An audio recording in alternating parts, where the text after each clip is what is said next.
नहमदुहु व नसल्ली अला रसूलिहिल करीम अम्मा बाद फ़अऊज़ु बिल्लाहि मिनश शैतानिर रजीम बिस्मिल्लाहिर रहमानिर रहीम सुब्हानल्लाहि व बिहम्दिही सुब्हानल्लाहिल अज़ीम अल्लाहुम्मा अन्फ़अना वअल्लिमना मा यनफ़अुना व ज़िदना इल्मा आमीन या इलाही आमीन।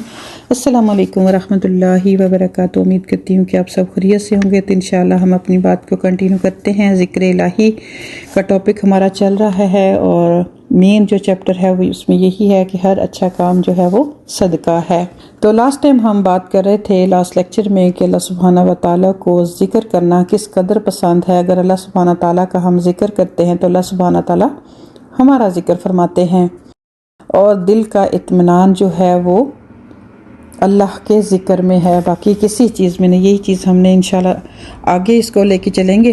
तो जैसे हमने लास्ट टाइम बात पढ़ी थी कि नबी पाक सल्लल्लाहु अलैहि वसल्लम से जब सहाबा कराम रज़ी अल्लाह ताला अजमाइन ने पूछा कि दौलतमंद सबकत ले गए और नमाजें रोज़े सब कुछ तो वो हमारी तरह ही करते हैं, लेकिन क्या है कि जब वो माल खर्च करते हैं तो वो हमसे सबकत ले जाते हैं जो कि हमारे पास नहीं है। तो नबी पाक सल्लल्लाहु अलैहि वसल्लम ने फरमाया कि तुम अल्लाह का जिक्र करके उनसे भी आगे जा सकते हो। सुभान अल्लाह, अल्लाहु अकबर, अल्हम्दुलिल्लाह, ला इलाहा इल्लल्लाह कसरत से पढ़ा करो।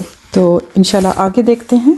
तो आगे जो नबी पाक सल्लल्लाहु अलैहि वसल्लम ने फरमाया कि क्या मैं तुम्हें ऐसा अमल ना बताऊं जब तुम वो करोगे तो आगे जाने वालों को जा मिलोगे और बाद वालों को बहुत पीछे छोड़ दोगे।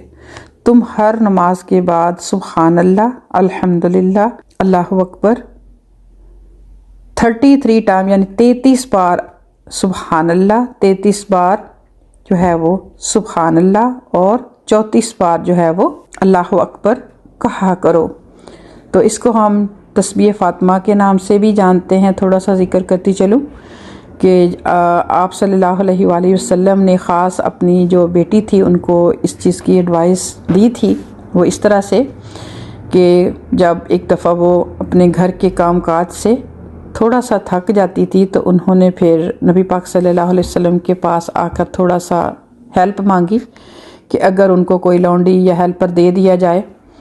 तो फिर आप सल्लल्लाहु अलैहि वसल्लम ने उनको फरमाया कि अगर बेटा उसकी बजाय अगर आप ये काम करो तो सारे दिन की जो है वो थकन जो है स्ट्रेस है वो दूर हो जाएगी। तो अगर आप इसका ख़ुद भी तजर्बा करें, जैसे इसको अगर आप उंगलियों के पोर्ट से आप जब काउंट करते हैं तो आप किसी भी स्ट्रेस में या एंग्जाइटी में होते हैं तो अगर आप ये अमल करेंगे दिल को तो सुकून मिलेगा, तो बिल्कुल आपकी थकावट और स्ट्रेस जो है वो दूर हो जाएगी। तो इसलिए इसको तस्बीह फ़ातिमा भी कहा जाता है। नमाज के बाद इसका अहतमाम करें। नबी पाक सल्लल्लाहु अलैहि वसल्लम ने फरमाया जो कि अल्हम्दुलिल्लाह आप करते भी होंगे।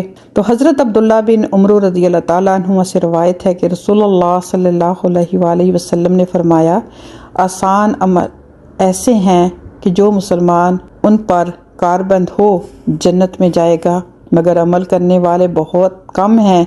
एक अमल ये है कि हर नमाज के बाद सुभान अल्लाह, अल्लाहु अकबर और अल्हम्दुलिल्लाह 10-10 बार कहा जाए। नबी पाक सल्लल्लाहु अलैहि वसल्लम ने फरमाया कि ये ज़बान पर सिर्फ 150 कलमे हैं लेकिन मीज़ान में 1500 होंगे। सुभान अल्लाह। तो आप सल्लल्लाहु अलैहि वसल्लम ने फरमाया कि दूसरा अमल ये है कि रात को जब बिस्तर पर आए तो सुभान अल्लाह 33 बार, अल्हम्दुलिल्लाह 33 बार और अल्लाहु अकबर 34 बार कहे। ये ज़बान पर 100 कलमे हैं और मीज़ान में 1000। भला तुम में से कौन रोज़ाना 2500 गुनाह करता है? सहाबा कराम रज़ी अल्लाह ताला अन्हुम ने दरियाफ्त किया कि इंसान इन पर तावमत कैसे नहीं करता। फरमाया बंदा जब नमाज में होता है तो शैतान उसके मुख्तलिफ काम याद करा देता है। इसी तरह जब वो बिस्तर पर आए तो उसे मुख्तलिफ ख्यालात और वसवसों के बाद गाफिल करके सुला देता है और वो सो जाता है। तो ये रीज़न भी यहाँ पर बता दी गई कि हम तकरीबन अपना सभी जायज़ा ले सकते हैं। तो ऐसा ही होता है कि जब नमाज कंप्लीट की तो पहली बात तो नमाज में इल्ला माशाल्लाह कि जैसे मैंने पहले बात की पूरी की, और जब ये इतना बड़ा अजर है तो उसकी बारी आई तो फिर बस दुनिया जहान के ख्याल और काम जो है वो याद करके, हालांकि कितनी ही देर लगती है, 1 मिनट भी नहीं लगता, 2 मिनट ज़्यादा से ज़्यादा, लेकिन क्या है कि शैतान हमारा खुला दुश्मन जो है वो करने नहीं देता।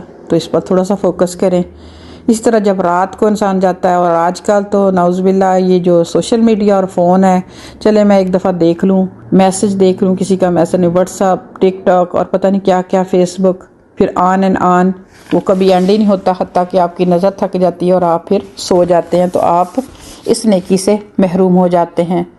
तो हम सब एक दूसरे के लिए दुआ करें कि अल्लाह तबारक व तआला हमें इन दो मौके पर जो है वो शैतान के शर से महफूज रखे और हम इन नेकियों को करने की आदत डाल लें और अपने आप को, जैसे मैंने पहले बात की, कि बाउंड कर लें, मजबूत कर लें, अपने आप से अहद करें कि अगर मैं कुरान पढ़ने बैठी हूँ तो मैंने 30 मिनट पढ़ना ही पढ़ना है। सुबह को जैसे कि आदत बना लें, नींद जितनी मर्जी आए, नहीं कुरान को तो हाथ तो लगाना ही है। मैंने इतने साल पहले ये अपने आप से अहद किया था कि नींद जितनी मर्जी आए, नहीं ये अपने ऊपर प्रॉमिस करें कि नहीं हाथ लगाना है, नहीं 3 आयतें तो मैं पढ़ ही लूँ।